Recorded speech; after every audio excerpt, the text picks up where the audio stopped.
Bismillahirrahmanirrahim. Assalamualaikum warahmatullahi wabarakatuh.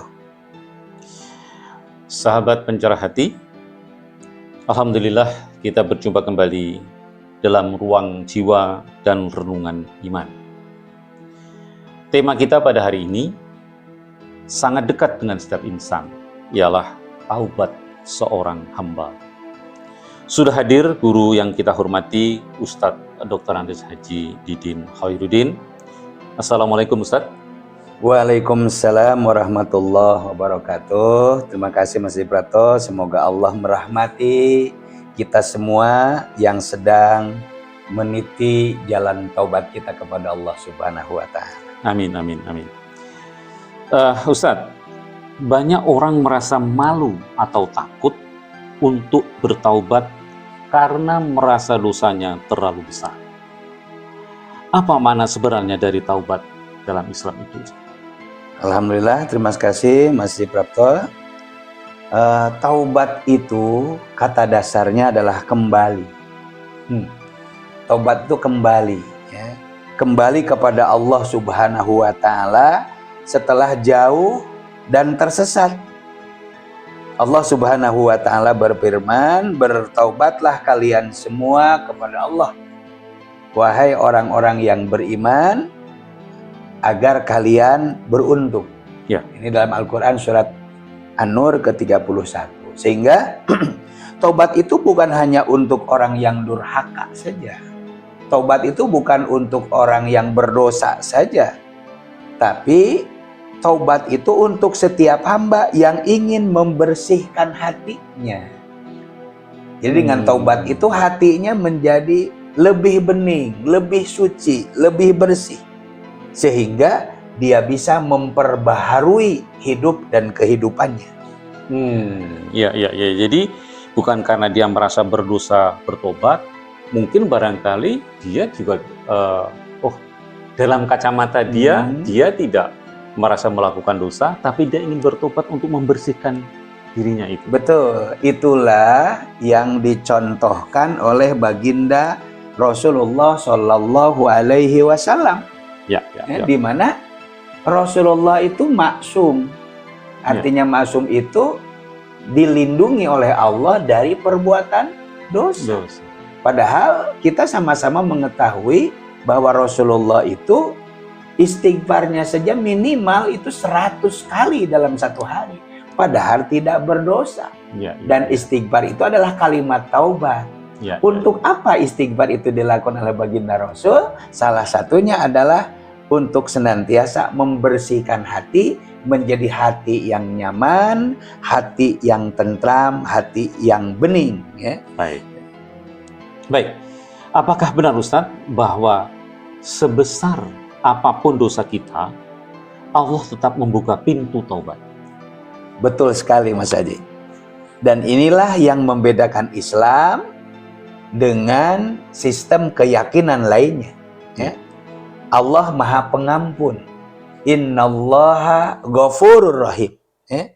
Bahkan lebih besar rahmatnya daripada murkanya. Ya. Sebanyak apapun dosa kita, rahmat Allah lebih besar. Rahmat Allah lebih besar.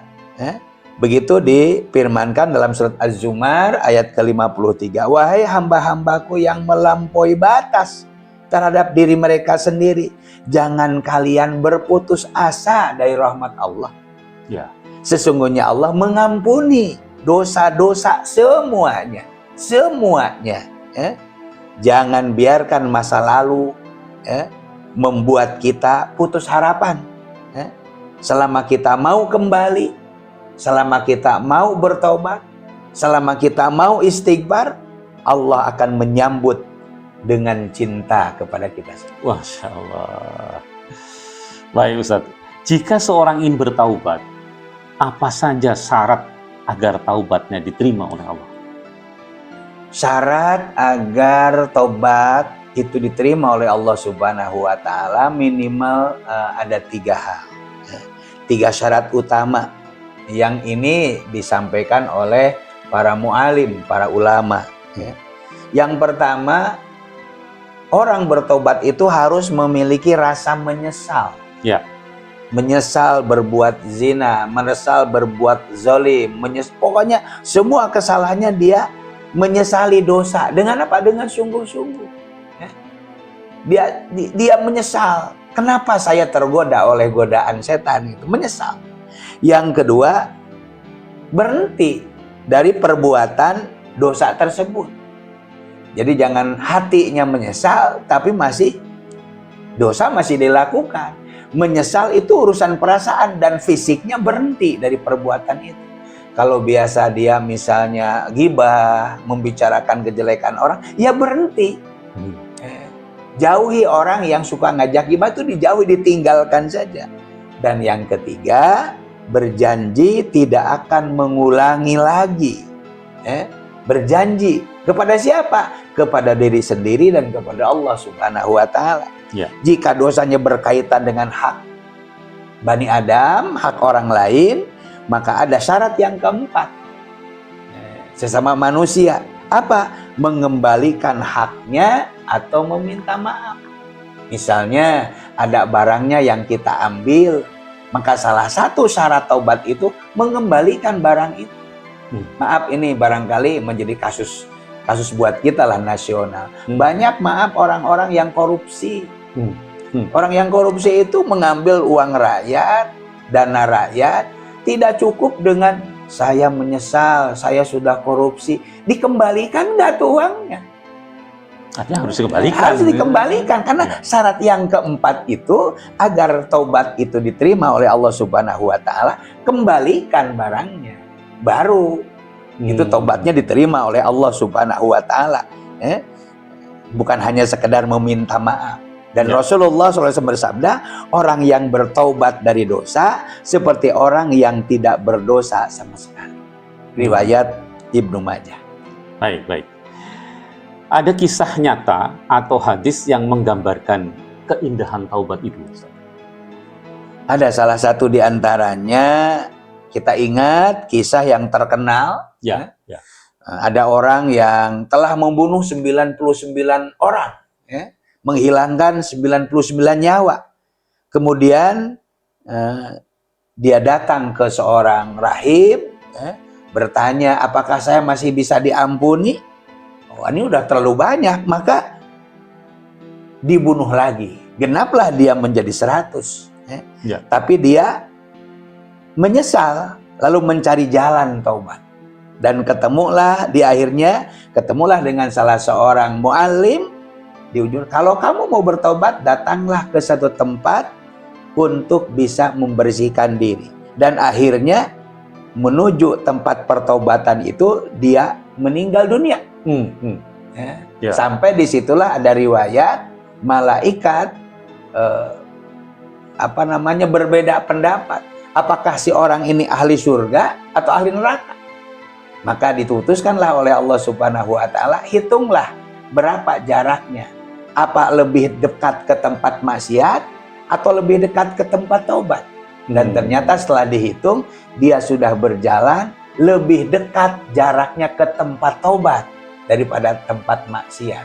Maka diputuskanlah oleh Allah Subhanahu wa Ta'ala bahwa orang itu diampuni dosanya oleh Allah Subhanahu wa Ta'ala. Artinya taubat itu bisa membuka pintu surga bahkan bagi orang-orang yang paling berdosa sekalipun. Masya Allah. Seringkali kita dengar orang berkata, saya taubat nanti saja kalau sudah tua. Jadi saya mau taubat nanti kalau saya sudah tua. Bagaimana pandangan Islam soal ini? Terima kasih Mas Haji. Taubat itu tidak boleh ditunda. Tidak boleh ditunda-tunda. Kenapa? Karena tidak ada jaminan. Tidak ada jaminan di depannya. Kalau kita tahu kapan maut itu datang, ya barangkali bisa. Tapi kalau sebelum kita bertobat maut sudah datang, berarti kita tidak bisa bertobat, gitu kan? Betul. Maka kata Rasulullah, bersegeralah bertobat sebelum datangnya kematian. Riwayat Imam Tirmizi. Sehingga jangan nunggu tua dulu, jangan nunggu sakit dulu, karena taubat itu bukan untuk besok, tapi taubat itu adalah untuk sekarang ini. Masya Allah, luar biasa. Taubat ternyata bukan tanda kelemahan, tapi tanda kekuatan iman. Baik, sahabat semua, mari kita sama-sama memperbanyak istighfar, mohon ampun, dan kembali ke jalan Allah. Jangan lupa untuk like, share, dan subscribe untuk channel Duet Pencerah Hati. Terima kasih, sampai ketemu pada episode berikutnya. Assalamualaikum warahmatullahi wabarakatuh.